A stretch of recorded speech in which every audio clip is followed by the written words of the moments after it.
কৰ্মই মোৰ পৰিচয়, কামৰ সৰু-বৰ নাই। মাথো মনত লাগে অফুৰন্ত সাহস আৰু শক্তি। প্ৰতিটো কষ্টৰ অভিজ্ঞতা পোহৰৰ বাট। নমস্কাৰ, সকলোকে ডিমাক পোহৰ চেনেললৈ স্বাগতম জনাইছোঁ। আশা কৰোঁ সকলো ভালেই আছে। আহকচোন শাক-পাচলিৰ বিষয়ে কিছু কথা জানি থওঁ।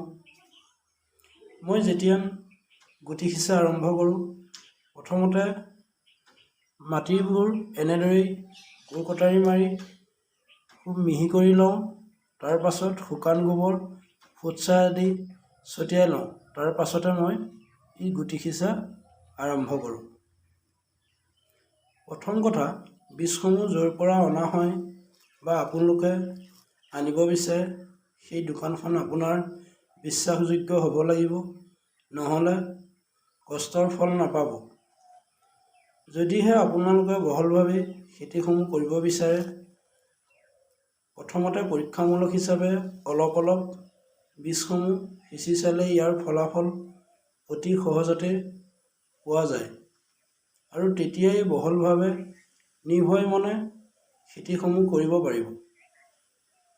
মই ঠিক তেনেদৰেই লাই, পালেং, মূলা, ধনিয়া, দাংবডি, গাজৰ আৰু মৰিচা খেতিসমূহ ঘৰতে খুব কম জেগাতে প্ৰথমতে গুটিসমূহ সঠিক ৰিজাল্ট পাবৰ কাৰণে পচোৱা হয়।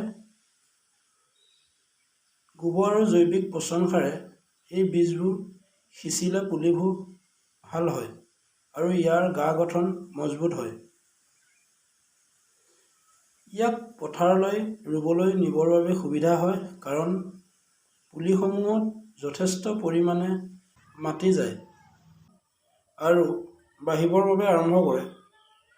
বজাৰত বিক্ৰী কৰা পুলিবোৰ বা পাচলিবোৰ সাৰ প্ৰয়োগ কৰে। সাৰ ব্যৱহাৰ কৰিলে বহুত ডাঙৰ ডাঙৰ হয় আৰু ইয়াক যেতিয়া ৰুবলৈ অনা হয়, তেতিয়া সি প্ৰায়ভাগ পুলিয়ে মৃত্যুমুখত পৰে। কিন্তু আপোনালোকে জৈৱিক সাৰত পচোৱা পুলিহে পথাৰত বা নিজৰ বাৰীত ৰুব লাগে। আমি যদি ঘৰতে সৰুকৈ হ'লেও ভেটি এটা কৰি গুটিসমূহ সিঁচি লওঁ বা পাচলি বাৰীখন বনাই ল'ব পাৰোঁ জৈৱিক পদ্ধতিয়ে, তেতিয়া খুবেই ভাল হ'ব, বিশেষকৈ স্বাস্থ্যৰ বাবে। মই এনেদৰেই গোবৰ আৰু জৈৱিক পদ্ধতিৰে খেতিসমূহ কৰোঁ। বিভিন্ন ধৰণৰ পাচলি বহুত ভাল হয়, খুব সোনকালে ডাঙৰ হয় আৰু খাবলৈও অত্যন্ত সোৱাদ হয়। সেয়েহে মই ঘৰতে জৈৱিকভাৱে শুকান গোবৰ, ফুটছাই ব্যৱহাৰ কৰি এনেদৰেই কৰোঁ আৰু পুলিসমূহ ডাঙৰ নোহোৱা পৰ্যন্ত পানী দি থাকোঁ।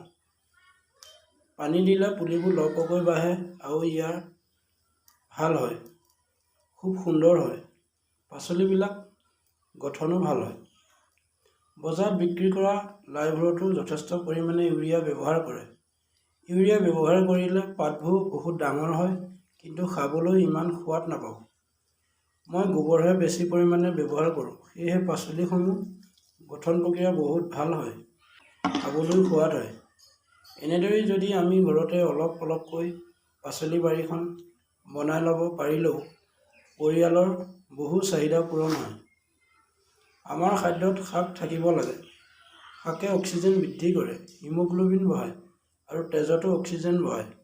সেয়েহে উন্নত মানৰ জৈৱিক পদ্ধতিৰে শাক-পাচলি আমি খাব লাগে, কাৰণ স্বাস্থ্যই আমাৰ পৰম সম্পদ, স্বাস্থ্যই পৰম ধন।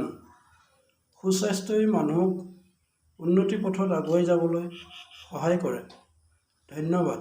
যদি আপোনালোকে কিবা ভাল দেখিছে, মোৰ চেনেলটো লাইক আৰু কমেণ্ট কৰিবলৈ নেপাহৰিব আৰু শ্বেয়াৰ কৰি দিব। ধন্যবাদ।